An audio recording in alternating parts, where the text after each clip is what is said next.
Hello guys, ito ang sinasabi ko sa inyong kambingan na walang puhunan. Nagsimula lang ako sa isang piraso. Yan si Mother Milky. Pinahiram sa akin ng DE. Yun, nanganak una ng dalawa. Yun, at saka ito. Pangalawang anak niya naman, yung tatlo. Yung anak naman niya, nanganak isa. Yan, kaya nagiging 7 na sila. So guys, thank you for watching. I hope you like my video. Please don't forget to subscribe, like, and share para makapanood yung iba, ma-inspire, o makakuha man sila ng tips. Hello everyone, it's me again, Jones. Guys, welcome back to my channel. It's Cartoon Jones. Ang ating video ngayon ay tungkol sa part 2 ito sa kambingan na walang puhunan. Ito ang gagawin natin ngayon. Painumin ko sila ng, kita mo to, asin, isang dakot lang na asin at molasses. Meron akong molasses. Napakainit kasi ng panahon, grabe. Kaya alam kong uhaw na uhaw yung mga kambing. Tingnan niyo. Yan. Hindi naman sila, yan o. Yan. Ito ay molasses. Yan. Matamis ito. At saka nilagyan ko ng konting asin para masarap. O, tingnan nyo. O, ito, o. Galing ang ating photographer ay mag-aalas 5 na galing sa pakain yung mga kambing ko. Nasa lugan. Sa kalamansihan ko. Nandun sila. Kailangan lang mahalo ng mabuti. Inom ng isa. Yan yung aking mga alagang kambing. 7 na sila. Nagsimula lang ako sa isang piraso. Ngayon, 7 na sila. Yan yung sinasabi kong kambingan walang puhunan. Ganito yon. May kapitbahay akong mabait. Pinahiram niya yung toro niya. Pinakastahan ko yun si Milky. Nanganak siya ng 3. Tapos yung anak naman ni Milky, yun si Choco. Ayun. Nanganak siya isa lang. Pero okay lang kasi 5 months siya, guys. Nakastahan siya. Na-virginan siya nung malaking toro na hindi sinasadya. Nabuntis. Yun, nagkaroon siya ng anak na isa. Okay lang, at least may anak. Yun, umakit na sila. Ito medyo problema ko itong si Kuan Kasi may pagkamanyakis. Hindi pwedeng kastahan niya yung si Mother Milky kasi ina niya yun. At saka yun naman kapatid niya. Kaya ito, lagi kong siya tinatali. Masamang mangyari. May inbred ang aking mga kuwan. Ito marunong lang kumain. Ayun Guys, kung malaman ninyo kung paano ang kambingan walang puhunan, panoorin nyo yung part 1 ng ating video. Nandoon yung mga hakbangin o mga steps paano maka-avail sa government natin na mayroong mga tulong sila para maka-avail kayo ng kambing. Yan. Yun. Natuto nang uminom ang ating maliit. Yan si Mother Milky. Napakabait nito. Nanganak siya ng 3. Unang anak niya, guys, is 2 lang. Nung dumating sa akin. Yan, mabait siya. Mabait na. Oh, ang galing naman ito. Marunong nang uminom.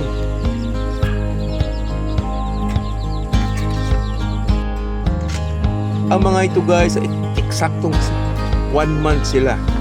Pinanganak sila nung March 16.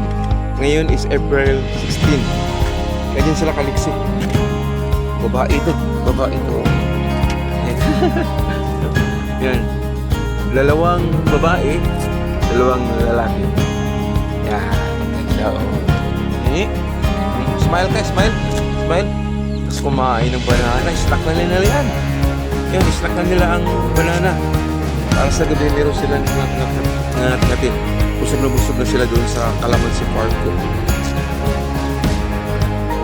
So guys, thank you for watching. I hope you like my video. Please subscribe, like, and share sa hindi pa nakaka-subscribe. Sa gustong malaman kung paano maka-avail ng kambingan na walang puhunan, kung paano, tiyaga lang, pumunta lang kayo sa DA, Department of Agriculture sa inyong munisipyo at malaman ninyo kung paano. At sa part 1 ng aking video na ito, mayroong mga tinuturo ko kung paano makapag-avail. Alam nyo guys, hindi na ako gumagamit ng mga pangpatay sa damo kasi nga nagpa-practice ako ng organic farming. Ang aking ginawa ay ang aking mga alagang kambing. Sila guys ang aking grass cutter. Meron akong 7 na kambing, yung isa naman ay buntis. Ayan o. Yan, hindi nila kinakain mga ka-farmers ang dahon ng limonsito or calamansi.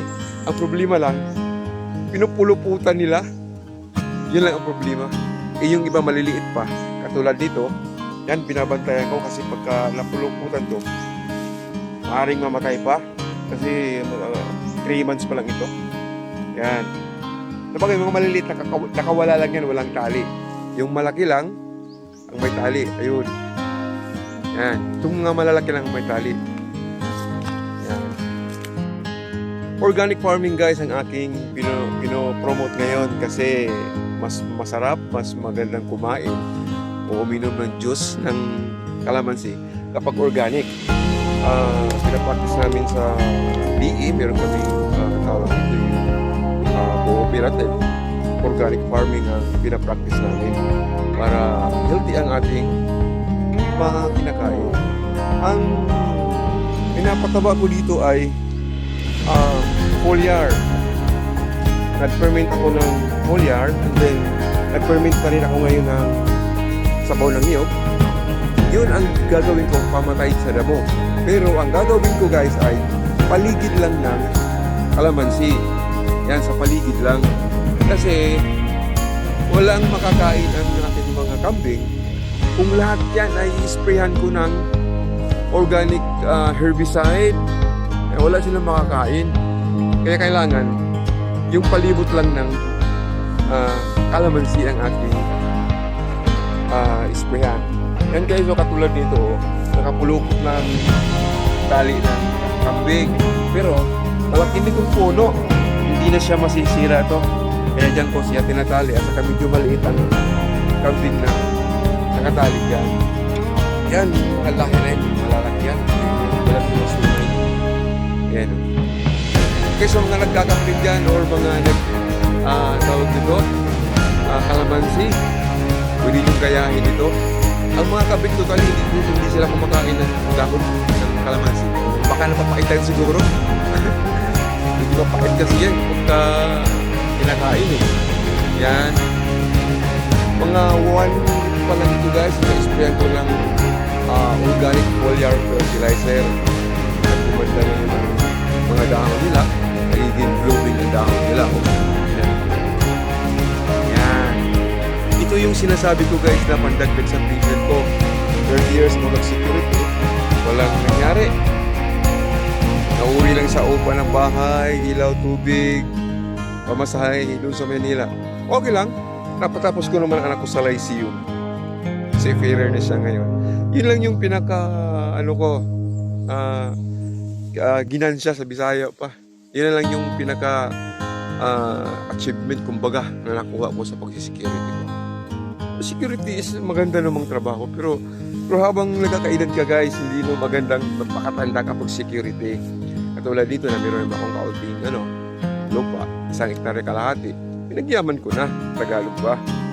Pero kalamansi, merong nyugan. Yan may nyugan ako. Kumukuha ng kulang-kulang 4,000 every 3 months. Pagbinta ako ng mga 30,000 every 3 months yan. Yan ang kalamansi siguro by next year ito, o buwelo na ang bunga nito. Ngayon, pang budget pa lang sa kalamansi juice ang nakukuha. Yung pa lang nakukuha namin ng aking apo. So guys, thank you for watching. I hope you like my video. please subscribe, like, and share para baka may mapulot na idea ang ating mga kapwa farmers, lalo na sa mga nagkakambing at mga mayroong mga limonsituhan o kalamansihan. Pwede naman pala pakawalan ng mga kambing sa ilalim. Lalo na pagka malaki na yung mga limonsito natin or kalamansi. Libre na ang mga kambing talaga. Pwede nang hindi talian. Pakawalan na lang. Ang bala ko kasi nito is lalagyan ko ng wire, hagwire, para hindi makalabas yung mga kambing. Diyan lang sa nasasakupan ko. Ikot ang ikot sila. So guys, thanks again. I hope you like the video. Please subscribe, like, and share. Guys, sa mga hindi pa nakapag-subscribe, please subscribe naman para maabot ko na yung 1,000 keys subscriber din sa views. Baka 4K na ako. Para kita guys ako. Tulog nyo na lang. So guys, thanks again. Love you all. Happy farming!